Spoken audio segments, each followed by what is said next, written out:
نحمده ونصلي على رسوله الكريم اما بعد اعوذ باللہ من الشیطان الرجیم بسم اللہ الرحمن الرحیم الذین آتیناہم الکتاب یتلونہ حق تلاوتہ اولئک یؤمنون بہ۔ عزیز طلبہ، آج میں آپ کو ایک چھوٹی سی نصیحت کرنا مناسب سمجھتا ہوں۔ وہ نصیحت ہے قرآن مجید کو پڑھیں تو کیسے پڑھیں۔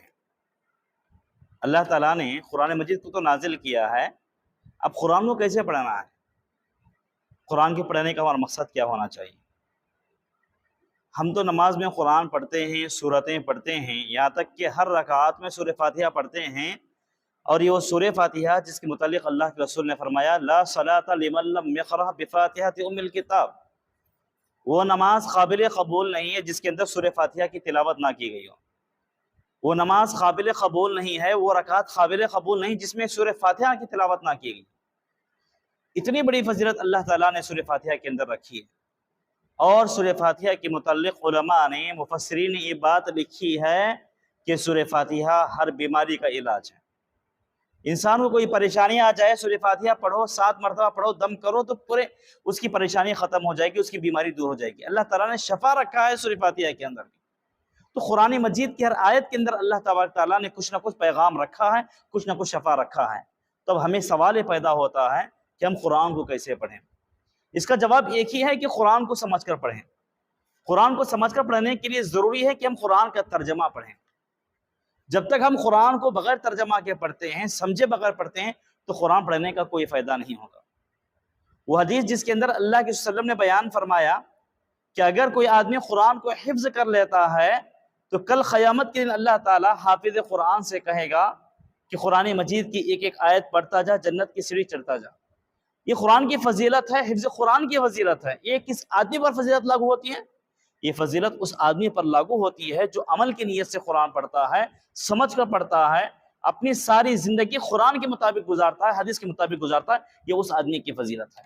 تبھی میں نے آپ کے سامنے جو آیت کریمہ تلاوت کی، اس آیت کے اندر بھی اللہ تعالیٰ بیان فرماتا ہے الذین آتیناہم الکتاب یتلونہ حق تلاوتہ اولئک یؤمنون بہ۔ اللہ تعالیٰ بیان فرماتا ہے وہ لوگ جنہیں ہم نے یہ کتاب دی ہے، وہ اس کتاب یعنی قرآن کی اس طرح تلاوت کرتے ہیں جس طرح اس کی تلاوت کا حق ہے۔ ایسے لوگ ہی اس پر صحیح معنوں میں ایمان لاتے ہیں۔ قرآن کی تلاوت کرنا، قرآن کھول لینا، پڑھ لینا بڑا کام نہیں ہے۔ قرآن کو سمجھ کر پڑھنا، اس کا حق جس طرح ادا کرنا ہے ویسے ادا کرنا ضروری ہے۔ ایک ایک معنی پر، ایک ایک حرف پر اس کے معنی کے اوپر غور کرنا، فکر کرنا، تدبر کرنا، سمجھنا کہ اللہ تعالیٰ قرآن میں یہ جو آیت نازل کیا ہے، میں جو آیت پڑھ رہا ہوں، اس آیت میں کیا پیغام دینا چاہ رہا ہے۔ یہ مومنین کی سب سے بڑی صفت ہے کہ قرآن مجید کو سمجھ کر پڑھتے ہیں۔ یہ سب سے بڑی صفت ہے مومنین کی۔ قرآن کو جب بھی پڑھتے ہیں، قرآن کی جب بھی تلاوت کرتے ہیں، ہر ایک آیت پر، ہر ایک حرف پر غور کرتے ہیں، فکر کرتے ہیں کہ اللہ تعالیٰ اس آیت میں کیا پیغام دے رہا ہے۔ تو عزیز طلبہ، قرآن مجید کی جتنی بھی آیات ہیں، اللہ تعالیٰ نے ہر آیت کے اندر ہمیں کچھ نہ کچھ پیغام دیا ہے۔ بس شرط اس بات کی ہے کہ ہم ان آیات کو غور کر کے پڑھیں، سمجھ کر پڑھنے کی کوشش کریں۔ یہ سب سے پہلی بات معلوم ہے۔ اب یہاں پر ہمیں یہ سمجھنے کی ضرورت ہے کہ تلاوت کا معنی مطلب کیا ہے۔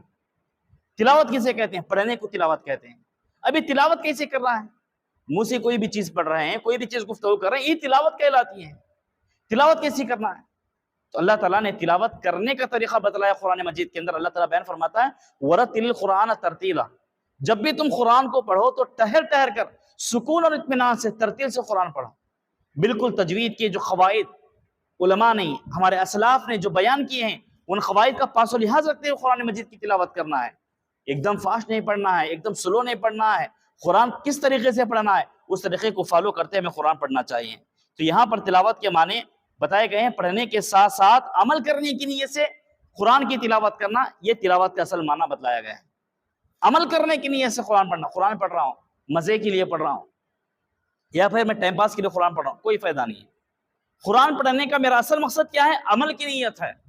میں یہ آیت پڑھوں گا، یہ سورہ پڑھوں گا، اس کے اندر جو پیغام دیا ہے اللہ تعالیٰ، میں اس پر عمل کرنے کی کوشش کروں گا۔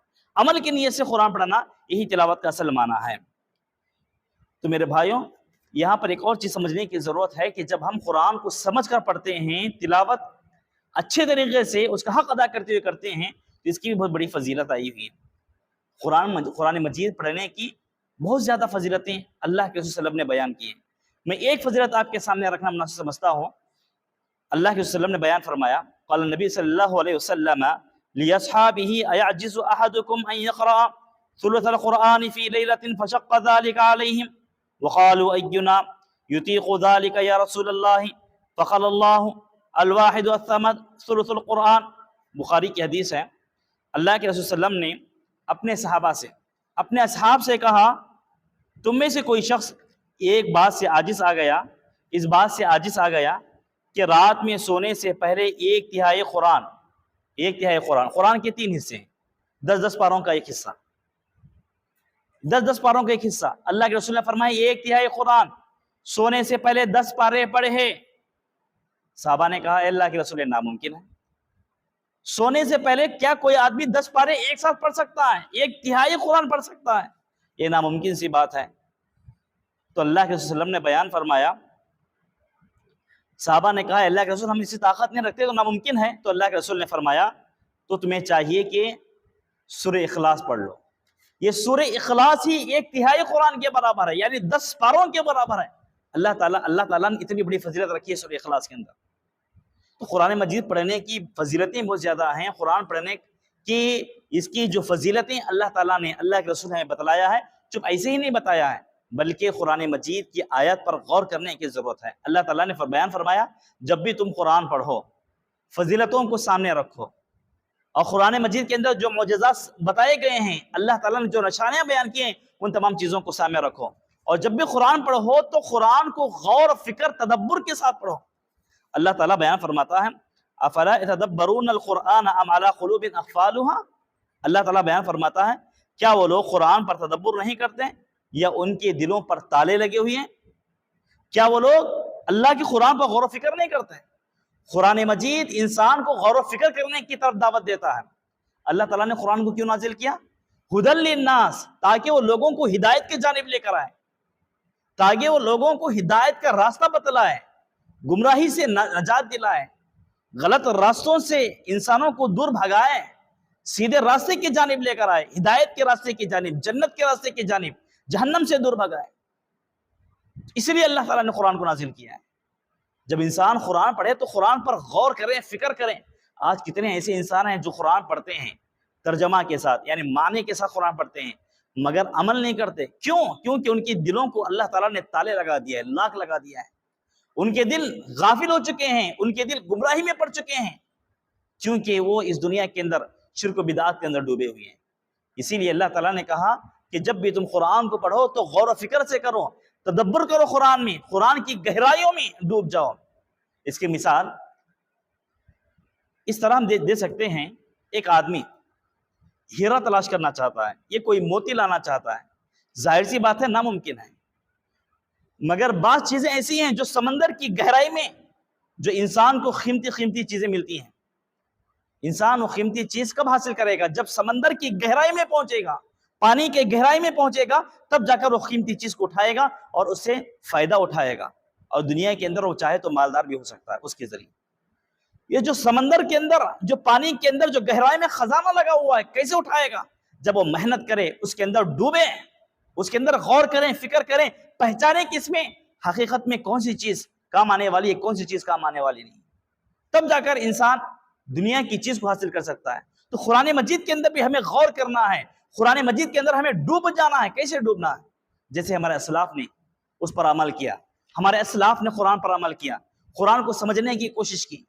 اور علامہ ابن تیمیہ رحمۃ اللہ علیہ کے بارے میں آتا ہے، جب کوئی مسئلہ ان کے پاس آتا، سمجھ میں نہیں آتا، امام ابن تیمیہ رحمۃ اللہ علیہ اپنی کتاب کے اندر نقل کرتے ہیں کہ جب مجھے مسئلہ پیچیدہ لگتا، سمجھ میں نہیں آتا، تو میں فوراً 2 رکعت نماز پڑھتا، اللہ تعالیٰ سے مدد مانگتا۔ یہ ہمارے اسلاف کا عمل تھا۔ آج ہمارا عمل کیا ہے؟ سمجھ میں نہیں آیا، بس چھوڑ دو، عمل کرنے کی ضرورت نہیں۔ ایسا نہیں ہونا چاہیے۔ قرآن کے اندر گہرائی سے اترنا چاہیے، قرآن کی ایک ایک لفظ، قرآن کی ایک ایک آیت پر ہمیں غور کرنا ہے، فکر کرنا ہے کہ اللہ تعالیٰ کیا پیغام دے رہا ہے، تب جا کر ہماری زندگی کچھ کامیاب ہو سکتی ہے۔ اور اسی طرح ہم دیکھتے ہیں کہ جو گمراہ لوگ ہیں، جو قرآن کی تلاوت تو کرتے ہیں مگر ان کا تلاوت کرنا بھی کوئی فائدہ مند نہیں۔ اللہ کے وسلم نے بیان فرمایا، صحیح بخاری کی حدیث ہے، یتلون کتاب اللہ رطبا لا یجاوز حناجرهم يمرقون من الدين كما يمرق السهم من الرمية۔ اللہ کے رسول بیان فرماتے ہیں ایک ایسی قوم ہوگی جو اللہ کی کتاب کو بڑی خوبصورت آواز میں پڑھے گی، آواز اچھی رہے گی، پیاری آواز سے قرآن کی تلاوت کرے گی، قرآن کو پڑھے گی، لیکن وہ قرآن ان کے حلقوں سے نیچے نہیں اترے گا۔ قرآن آواز اچھی ہے، بہت پیاری آواز سے قرآن پڑھے، ان کے حلق کے اندر بھی نہیں اتر رہا۔ کیوں؟ کیونکہ یہ لوگ دین سے اس طرح نکل چکے ہیں جس طرح تیر کمان سے نکل گیا، بس نام کمانے کے واسطے، شہرت کے واسطے قرآن پڑھ رہے ہیں، عمل کی نیت سے قرآن کو نہیں پڑھ رہے ہیں، سمجھنے کی نیت سے قرآن نہیں پڑھ رہے ہیں، پیسہ کمانے کے لیے قاری بن گئے، قرآن پڑھ رہے ہیں، تلاوت کر رہے ہیں۔ ان کا اصل مقصد کیا ہے؟ ان کا اصل ہدف کیا ہے؟ بس قرآن کے ذریعے پیسے کمانا، آواز کے ذریعے پیسے کمانا، یہی اصل مقصد ہے، اس کے علاوہ دوسرا مقصد کچھ نہیں ہے۔ تو اللہ کے رسول بیان فرماتے ہیں جس طرح تیر کمان سے نکل گیا ویسا ان کا ایمان بھی نکل گیا ہے۔ ان کی تلاوت کوئی فائدہ مند نہیں ہے، ان کی تلاوت کوئی فائدہ مند نہیں ہے، کوئی فائدہ نہیں پہنچائے گی تلاوت کب فائدہ پہنچائے گی قرآن کے؟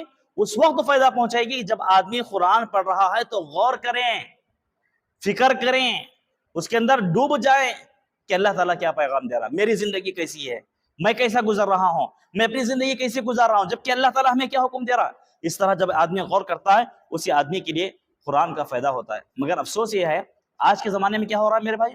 آج کے زمانے میں قرآن مجید کا مقصد صرف اور صرف قسمیں کھانے کے لیے رکھ لیا گیا۔